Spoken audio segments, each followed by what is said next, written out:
You are now watching The Beach.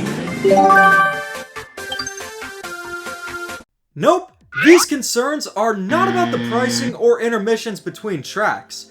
It's been a few days since the Mario Kart World Direct. To recap, there was almost nothing new announced in it. Nintendo literally kept us in suspense for 2 weeks, only for the result to be an absolute nothing burger. It's one of my pet peeves with Nintendo Directs when they go over information we already knew about. But this Direct was the epitome of that. That's pretty much all it was. But I think the Mario Kart World Direct managed to do something that no other Direct has accomplished before. It made me have more questions about a game than answers. To be real, I'm very excited for Mario Kart World.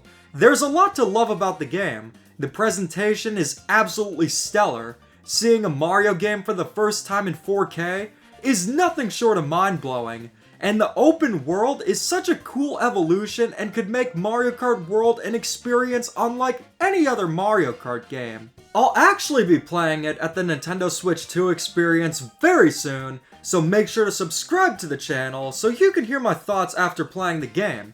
Channel members will also get to watch all of my videos from the Nintendo Switch 2 experience a day early. Considering there's been so much negativity surrounding the Nintendo Switch 2, I debated if I even wanted to make this video. There are so many videos that are essentially like, Nintendo is back at it again, and they're making the Nintendo Switch 2 kinda suck.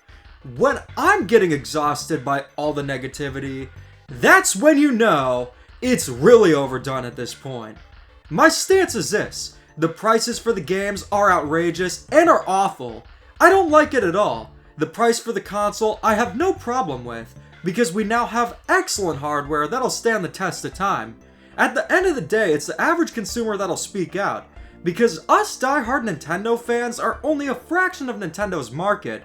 Because guess what? A console that's overwhelmingly bought by die-hard Nintendo fans has a name. It's called the Wii U. If the average consumer rejects the $80 games, prices will go down. But if they accept them, we'll sadly have to deal with the prices. Buy secondhand, see if there's a rare sale. There are solutions, even if not always ideal. It's still absolutely unacceptable that we even need to find them though. And another thing I'll say is that it's absolutely okay to be excited for the Switch too. I think most of us are. We're just not happy with Nintendo's greed. But ultimately, I wanted to make this video because I feel these points are worth bringing attention to. After watching the Mario Kart World Direct and letting everything soak in like the mayo on a Billy dog, I'm actually a little bit concerned about it. So what am I concerned about? Join me in this video for a critical analysis of Mario Kart World. One of the most underrated aspects of Mario Kart is the battle mode. Tracks might be the main course, but the battle mode is an essential side dish to any Mario Kart. Nintendo fumbled hard with the original Mario Kart 8 battle mode, so they made sure that the 1 in 8 Deluxe was stellar. You had 5 different battle modes, being Balloon Battle, Coin Runners, Shine Thief, Bob-omb Blast, and the new Renegade Roundup. Could you imagine how hard Mario Kart World would go with 24-player Renegade Roundup? You should imagine it, because unfortunately, Mario Kart World only has Balloon and Coin Battle. That right there is a complete downgrade from 8 Deluxe. Part of my excitement for Mario Kart World was the prospect of having a next-gen Mario Kart with a huge roster, a ton of content, and even more modes. But seeing how the battle mode has been gimped from 8 Deluxe, it's really disappointing. There also doesn't appear to be an option to turn off the timer in battle mode. This wasn't a huge deal for me, but I know a lot of people want untimed battles to return. I've seen comments saying Renegade Roundup would be awkward with 3 teams since there are now up to 4 teams. Yeah, it could be. So Nintendo could just limit Renegade Roundup to 2 teams. When it comes to Mario Kart World, if Balloon Battle and Coin Runners are truly the only battle modes, that is going to be a bummer. I think what we have here is still going to be fun, but having less than half of the modes here means less variety and less replay value. They could be unlockable, but considering that Nintendo had an entire Direct for Mario Kart World, I don't think they'd hide most of the battle modes. But another thing that was really weird about the Nintendo Direct is with the roster. I know what some of you are thinking. How could a roster with this many characters pose an issue? You have so many characters to choose from, and a ton of fun costumes. And yes, all of the new characters are so out there and so unhinged that it instantly gives this roster an edge over any other Mario Kart. But the thing is, we're still missing some fan favorites. These are the characters that are not confirmed to be in Mario Kart World. The thing is, I'm okay with just having the roster limited to Mario Universe characters, which does include Kongs, but none of the new characters are major characters. Super Mario Bros. Wonder is still fairly new. Where's Prince Florian or even a Poplin? This whole game's art direction is very similar to Wonder, so why not include them? With the battle modes, it's pretty clear there's only going to be 2 of them. With the roster, it is subject to change, and it's likely there will be more characters. But considering Nintendo had a dedicated direct for Mario Kart World, you would think they'd reveal some more characters. If this is an indication for the final roster, that would be kind of a bummer. Again, I'm not too worried about it, but it is worth bringing up. Additionally, I hope the new characters have at least one costume. Collecting a dash food and not transforming is kinda jarring, and there are all sorts of possibilities for the fun costumes for enemies.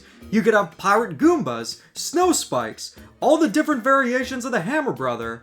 I'm just hoping there's much more that we haven't seen. I'm not too concerned about the roster, but I will say, I'm definitely wary about the amount of tracks in the game. In total, there are 32 tracks, with 2 of them being variations of Crown City and Peach Stadium. So really, only 30 tracks. Now considering the tracks are all connected, it might not sound like a big deal, but let's think about it. The main reason why we play Mario Kart is for the tracks. Considering Mario Kart 8 Deluxe has 48 tracks in the base game, I would say the bare minimum world needed were 40 tracks. 48, that would have been amazing! But 40 is reasonable. But doesn't it seem that 30 is kinda low? I've seen people defend it saying, Mario Kart 8 on the Wii U only had 32 tracks. Yeah, and that was in 2014. Games are constantly evolving. Standards do change. With that logic, Mario Kart Double Dash only had 16 tracks. Should that have been the standard going forward? Mario Kart 8 Deluxe is effectively the Nintendo Switch's Mario Kart. It's totally fair to compare the amount of content in 8 Deluxe's base game to Mario Kart World. 8 Deluxe sold 67 million copies. It's going to be the standard for most people. And considering that we haven't had a major Mario Kart game in 11 years, Nintendo has had more than enough development time to give us more tracks day one. Am I expecting 96 tracks day one? Absolutely not. But I really wonder if going down to 30 tracks will hinder the replayability of Mario Kart World.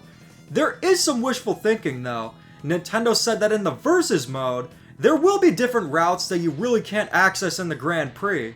So something along the lines of the different variations of tracks like you saw in Super Mario Kart, where you'd have something like Vanilla Lake 1 and Vanilla Lake 2. That could bring more variety, we'll just really have to wait and see, but even so, the theming will be the same. Likely what'll happen though, is that I'll find the tracks here to be a blast, but considering how long it's been since Mario Kart 8 Deluxe, what we've gotten used to, and considering how huge World is supposed to be, I think it was fair to expect a little more tracks.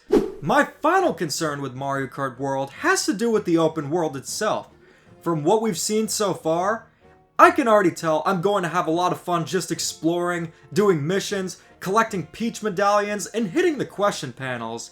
It makes Mario Kart World reminiscent of a collectathon 3D platformer.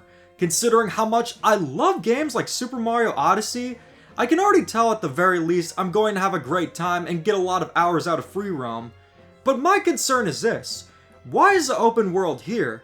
Is there going to be a sort of story to tie everything together? It doesn't need to be anything fancy, but it would be cool having a story to tie everything together. Considering how many Super Mario Land references there are, wouldn't it be awesome to have Tatonga return as the main antagonist? It would be a perfect opportunity to bring him back. But the main concern I have with the open world is the same one most people have. Is it going to feel kind of empty? We know that there are collectibles and missions, but that direct didn't show us much of anything at all, like I've said throughout this video, there could be a lot more to Mario Kart World that we just don't know about. But like I said, why would Nintendo have a specific Mario Kart World Direct only to reveal next to nothing new?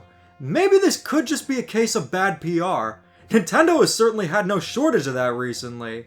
And I've seen games with bad marketing turn out to be way better than I expected. Nintendo marketed Paper Mario the Origami King in a really confusing initial trailer, and the overview made it seem like a direct successor to Color Splash, but it turned out to be a wonderful game, with some excellent game design, and most importantly, it was fun. Really fun. In all likelihood, Mario Kart World is going to be a great game. I'm very much excited for it. Let's be real, how could I not be? It's only been, 11 years without a major new game? But I did want to bring up my concerns because I noticed a lot of you guys are feeling similarly, and it's mildly cathartic. I will be doing a full review of Mario Kart World when the game releases, and I'll also be doing an episode of Trash or Treasure Battle Royale comparing Mario Kart World to 8 Deluxe. But in the meantime, how are you guys feeling about Mario Kart World? Did that Direct make you less hyped for it? Stay tuned for the upcoming videos from the Nintendo Switch 2 experience, and as always, keep calm and da-da on.